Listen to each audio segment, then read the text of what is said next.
Assalamualaikum warahmatullahi wabarakatuh. Perkenalkan, nama saya Lesa Yurmawati, NIM 202015023.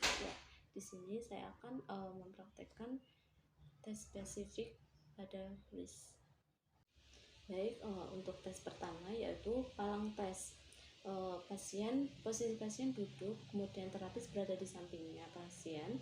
Kemudian aksinya, pasien secara aktif mempertahankan posisi dengan menerapkan tekanan hingga kedua tangan itu fleksi seperti ini, fleksi dengan maksimal. Kemudian fleksi dengan maksimal ini selama 1 menit. Positif endingnya, apabila terdapat mati rasa atau kesemutan di sepanjang distributor nervus medianus, yaitu jari pertama, kedua, ketiga, dan setengah jari keempat, maka indikasinya terjadi penyempitan nervus medianus atau disebut CTS. Kemudian untuk yang kedua yaitu prior test.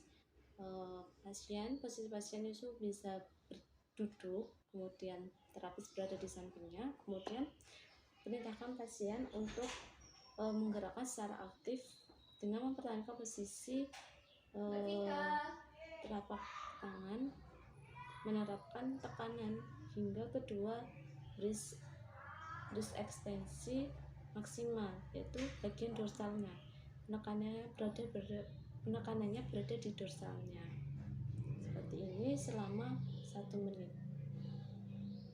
Nah, positif endingnya, apabila terdapat kesemutan di sepanjang distribusi nervus medianus atau jari ke-1, kedua, ketiga, jari ketiga, dan setengah jari keempat, maka indikasinya CTS, nervus medianusnya.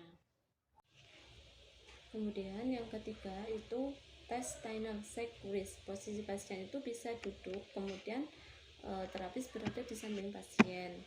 Lalu aksinya terapis mengetuk pada bagian area volar pergelangan tangan pada area terowongan karpal pasien, itu dengan mengetuk seperti ini. Nah, positif endingnya, apabila terdapat kesemutan atau mati rasa, kemudian rasa tertusuk-tusuk atau nyeri menjalar pada area distribusi nervus medianus dari jari ke-1, jari kedua, jari ketiga, dan setengah jari keempat, maka indikasinya CTS. Nah, kemudian yang keempat yaitu ada tes Finkelstein test, yaitu posisi pasien itu bisa duduk atau berdiri dengan tangan menggenggam, ibu jari digenggam tengah seperti ini. Kemudian terapis berada di samping pasien, lalu satu tangan itu menggenggam lengan bawah pasien, kemudian satu tangannya lagi menggenggam genggaman tangan pasien. Lalu kita terapis secara pasif menggerakkan ke ulnar deviasi wrist. Nah, positif endingnya, apabila terdapat nyeri ketika dilakukan gerakan ulnar deviasi tadi, terdapat nyeri pada tendon abductor pollicis longus dan extensor pollicis brevis, maka indikasinya yaitu De Quervain syndrome. Kemudian yang kelima yaitu Froment-Sachs tes.